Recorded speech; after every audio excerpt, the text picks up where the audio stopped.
trafficking ng drugs is being controlled inside the Bilibid prison. Sa atin lang. At parang sampal yan ng ilang beses. And how it came about into being is really, well, I would have said, in neglect.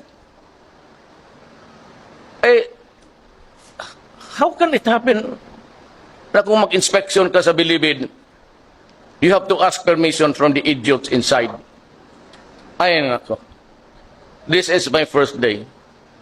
I'm warning them there. They have the TVs there inside.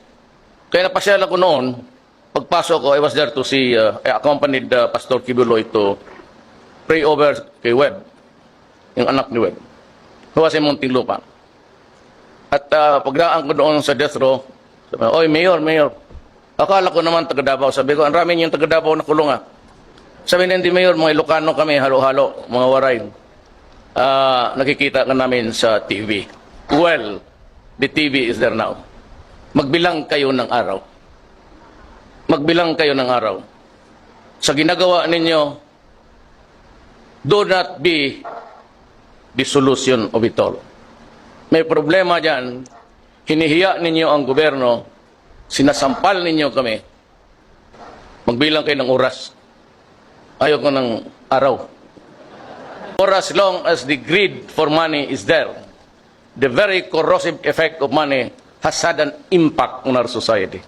And in this our society now, nagbabaha yung droga. And drug lords, and the criminals. And there were a lot of Chinese citizens, Filipino or otherwise, kidnapped, ransom demanded, but they were never really returned. So tinapon lang nila, ilibing nila kung these are the things that we have to stop. And that is why I said I would be harsh. Not cruel, but I would be harsh. And wala akong tolerance sa droga. Zero. So, yan ang laban natin ngayon. We will eliminate the drug lords once and for all. We have to stop this practice sa Bilibid. Bitawan na ninyo yan o kainin na ninyo ngayon ang supply ninyo. Na nawala na talaga ang pasensya ko sa inyo. Iniinsulto ninyo kami. Hinuling o kuha kayo sa Davao kasi nagluluto kayo ng Cebu. Hindi ko kayo pinatay dahil magalit ang human rights. Dinala ko kayo dyan sa Muntinlupa after conviction at pagdating dyan, nagluluto na naman ng Cebu.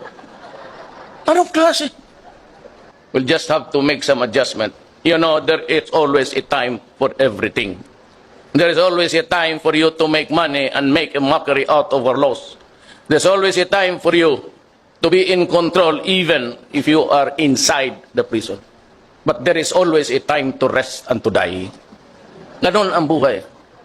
As you are born, there's also death. I'm not threatening you. I'm just telling you that there is always a time. And for us, the security forces, the armed forces and the police, there is always a time. We can only take so much in so.